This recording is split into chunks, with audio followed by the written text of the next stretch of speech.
Hey guys, Chase Revelo here, and in this video we're going to be breaking down match play of two 14 UTRs, and it's going to be a player from UVA versus a player on Texas. Let's get straight into it. Come on, man. Come on, man. So here he's putting the ball. It's super short, so this guy can go anywhere. He can pull the trigger anywhere he wants to go. So he has a decision to make. If you're returning this ball, you have to guess, you have to pick a side and commit to it, right? So this guy's either going to go down the line or cross court. Let's see what he chooses. So he is actually starting to guess early. At this level, this short of a ball, he could even go even shorter. He could even move earlier rather, because this guy will be able to execute a really good approach shot here. Good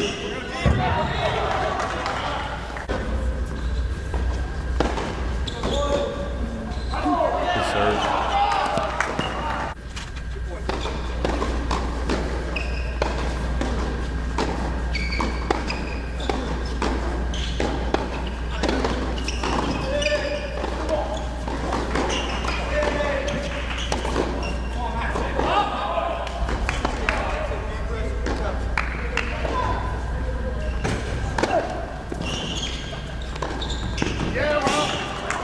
Shot.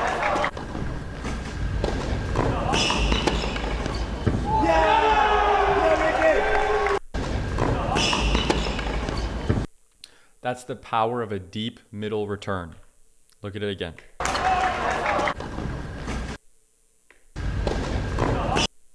So he served, and he actually did a pretty good job getting like behind the baseline. Took a split. But his return, it was deep, right? But it was more about the speed and the time that he took away, because it didn't bounce right next to the baseline. It bounced kind of over here. It bounced a little closer to here. So take note of that. It's about taking time away, especially at this level. Take time away from your opponent.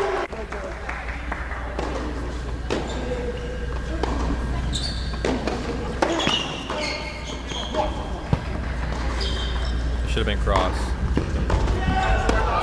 Yeah, he got punished for that. Let's watch that again. Serves T. So already this guy gave up control of the point by returning it too short. Good ball cross. Angle, putting him on the run. Backhand open stance. Great decision to go cross there. Look, the mistake here. So look, this guy hit a really good ball deep down the line. You would only want to go down the line here if you're making a decision saying, I would rather give it to this guy's backhand because his forehand is just too damaging, right? However, strategically, the right decision will be to play a deep ball cross court here and put this guy on the run. So at this level though, he could be factoring in how this guy is like really good with his forehand and could put that ball away if he feels like he won't be able to do a damaging shot with that forehand cross court, right? So he's probably taken that into account.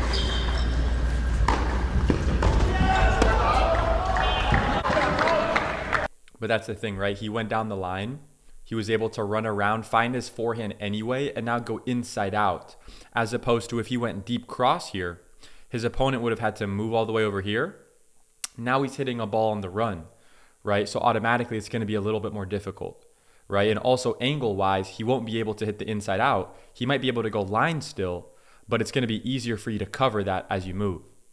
So strategically, in that position, go cross court.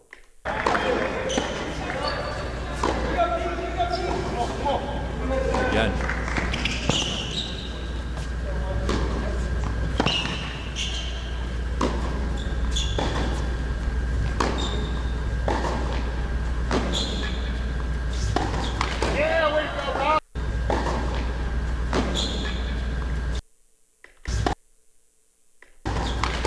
It's a good idea.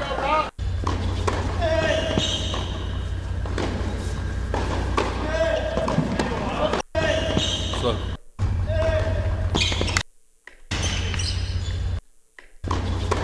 So he just took control over the rally here with that forehand. He created an opportunity for his opponent to slice the ball now. At this level, that is taking control over the rally. So realize that, right? He gets a short ball. He gets a short ball. Here, I'm curious why he goes inside in here. Because from my perspective, if I were in his position, I would want to go inside out and then follow it into net. So in general, if you're in that scenario, you get that short ball. Let's take a look again.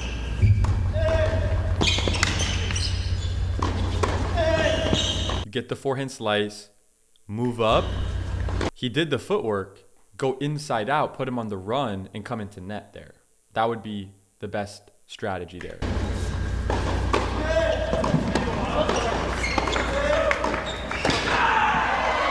I also think looking at him over here, he can do a better job getting wide into his stance. Looks like his legs could be a little bit stronger. As he starts to run, his legs don't stay in as wide of a stance, which tells me maybe he's getting a little tired.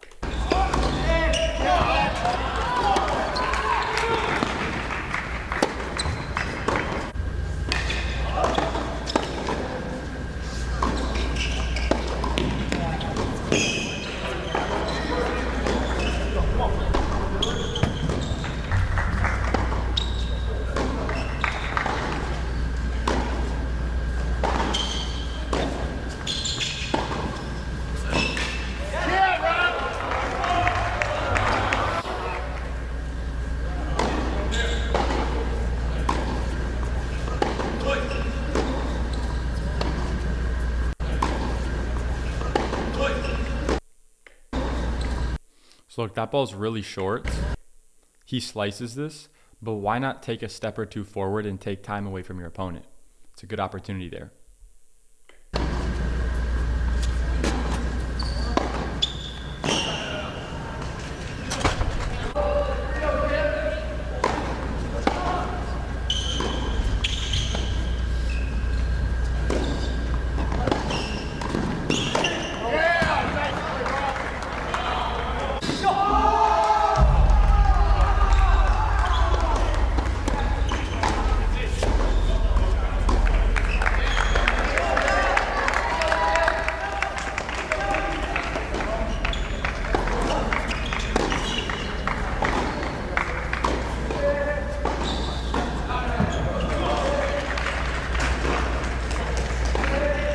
Especially in college, at that level, you can't, at tight moments, you can't be playing balls close to the line because they're going to get called out. That's just the reality of it. So you got to take that into consideration and play with a lot more margin.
So look, I don't think it's a bad decision to go cross, but if you're looking at it from the rule perspective, right, general rule of like, I'm going to go down the line unless I know 100% I can go cross court. If you're going to stick to that rule, right, and just look at where this guy's positioned, he's already in the forehand corner. He's in his forehand corner. So if you approach there, you can still, I mean, he hits a great approach shot, right? But my argument would be, if you can execute that, bro, if you executed this down the line, it would have been way better. It would have been way more difficult for your opponent to move and get to the ball. Yeah, I mean, you still won the point, which is solid, but strategically, players could get to this particular shot more often than not. And I believe if he executed that same shot down the line, his opponent wouldn't have even gotten to the ball. So it's not to say that this is a bad decision. It's about what could have been a better decision, right? So that his opponent doesn't even get to the ball. But he still executed a really good forehand.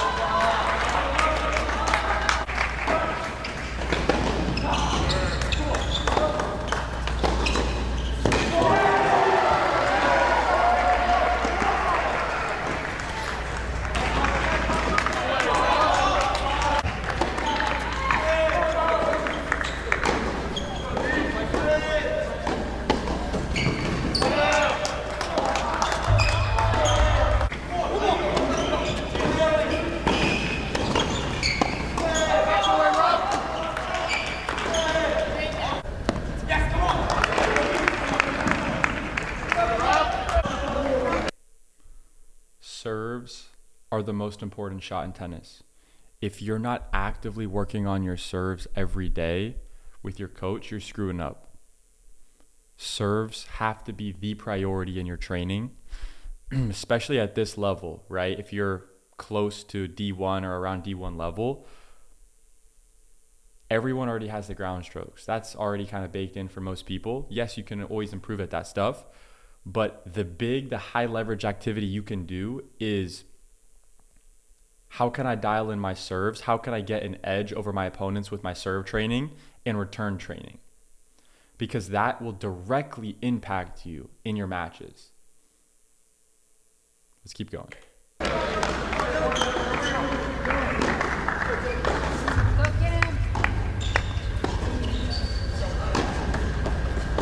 Good open stance.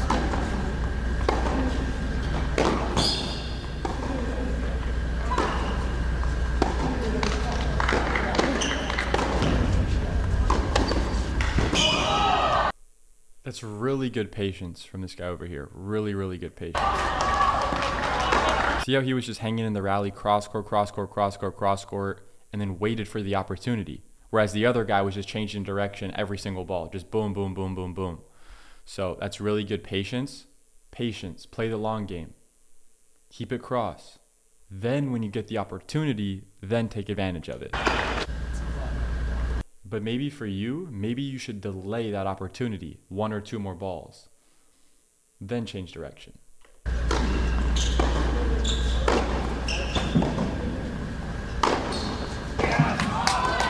That's an insane forehand. Let's look at that again.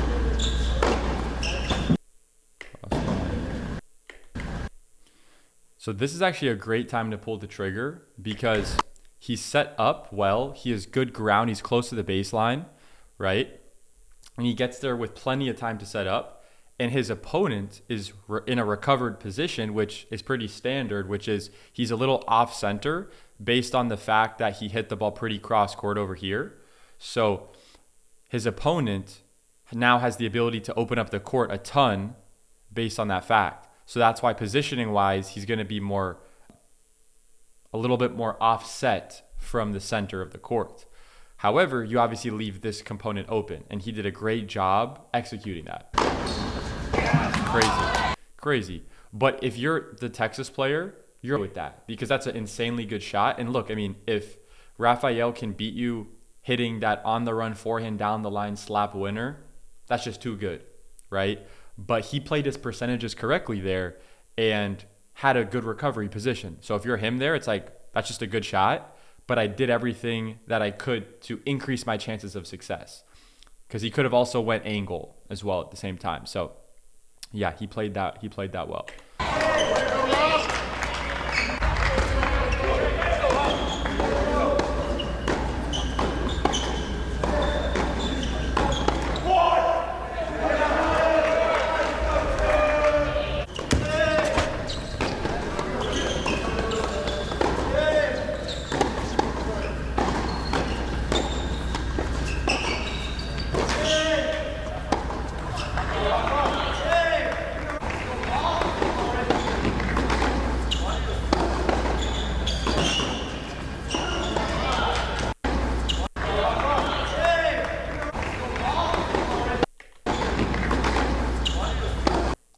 mean, it's like at this level, bro, you can't be hitting your returns right at the service line.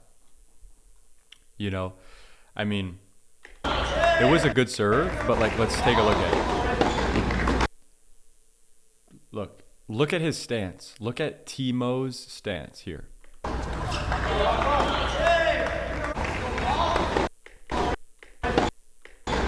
So look, his split steps actually, I would argue, do a bigger split step for sure. But his stance is actually great here. Look at his stance. Really good stance right here. Way wider than his hips and his shoulders. However, when he's reaching for the ball, he narrows up his stance. Try not to narrow up your stance even when you're reaching for the ball. It can be a little more difficult, but this ball was actually, it was a flat serve, but it was kind of coming in towards him as well. So he could totally keep the width in his stance, keep the legs a little bit more apart when he pushes off and when he goes forward. So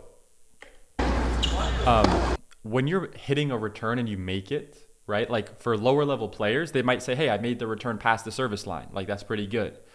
But like this is beyond that. That's just like level 1, right? Then it's like that for him, it should be like, I just missed in the net.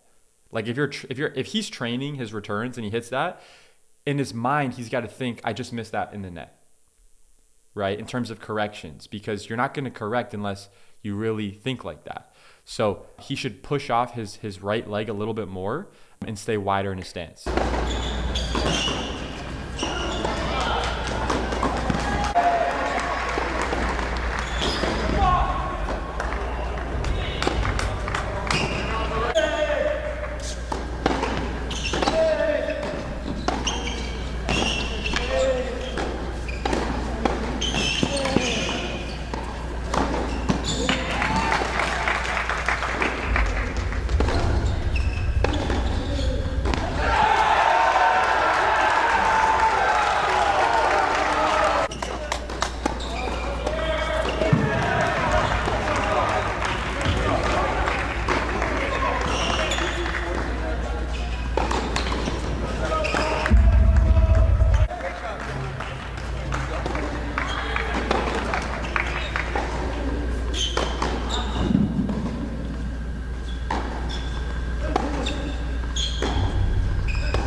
So good. That's crazy. Hold on, we gotta watch that again. Holy shit.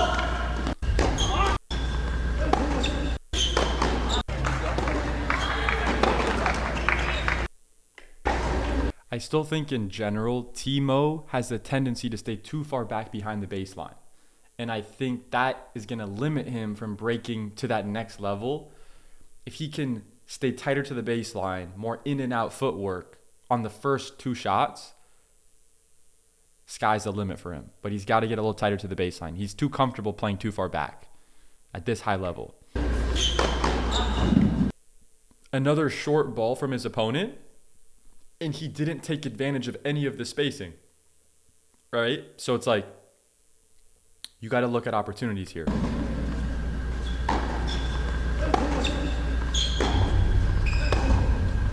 Good deep ball. Great job getting that back deep. See, look, he gave him a short ball, and his opponent, Rafael, is taking the time and space away. So there's a reason why he's in control now. Crazy wheels. Let's just take a look at that. So look, he's all the way, he's already outside the court here. And then let's see what he does. Look at when he's running. Look at his shin angle. Notice when he's sprinting, he's leaning forward. Look at his shin angle. If you look at some basketball players, when they're doing like athletic moves like crossovers and stuff like that, and sprinting, they're going to have a very aggressive shin angle versus it's just upright, versus it's just straight up and down. So just pay attention to how the athletes that you want to be like move. And take note of it and see, wait, do I do that? Do I not do that? Can I do it? Right? And see. Crazy wheels. Yeah. So there, that's a good shot. Let's see what he could have done better there. See what Rafael could have done better there. So, yeah, I mean, that's a tough shot. I think in that scenario, it's obviously easy to look retrospectively, but in the moment there, you just hit a short ball.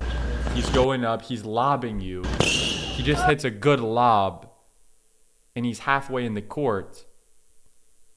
I think you have to assume that they're going to come into net, right, at this level. I think there's enough evidence. Like right now, he should already think this guy's coming into net here. He should be thinking this guy's going to come into net here. So if you're aware of that, you could hit the down the line shot, but you have to really rip that and execute a really good shot, or you could potentially hit a lob. I'm a huge proponent of the lob. Most players have an underdeveloped lob. He should hit a lob there, right? I know it's indoors, but even so, there's still a ton of space for a lob. These guys are good enough to make that. And I mean, look at where his opponent was. Like, so when you're running back, like he's focused on the ball, but ideally you want to have an idea of where your opponent is, right? So it's kind of difficult. He's focused on getting the ball, which is good. But that's why, especially if you don't really know where the opponent is, go with the lob, right? Because even if he's at the baseline, like that could still work, right? So you kind of just have to do a risk analysis there and make the best decision. So this wasn't a horrible decision, but I think he played it too conservatively. You know, that made him hit an easy volley. You got to make it more difficult there. But all things considered, it wasn't a horrible decision.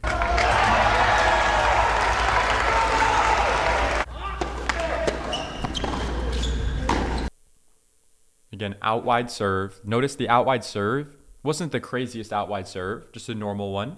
But his opponent is already in the alley out here. So no matter what with that first ball, he can now put the next ball over here and make a move, which he did. How did I know that? Okay. So the error here, let's take a look at the error here. This was an execution error of body weight transfer because he basically floated the ball too much.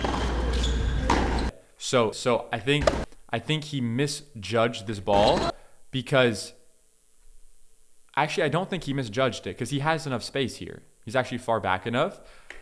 But when he hit, you see how he's rotating and kind of going back instead of pushing and going forward in, right?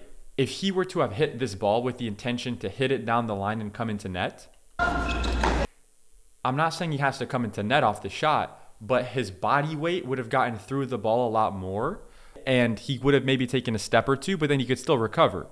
But guess what? The shot would be more penetrating and he would get his body weight through the ball more. So if he were to have done that, this guy wouldn't have had enough time, Rafael, to step up and rip the ball. But that's a good shot. It was really good backhand. But that's only because at this level, if you give them that much time to set up, they're going to be able to kill the ball. So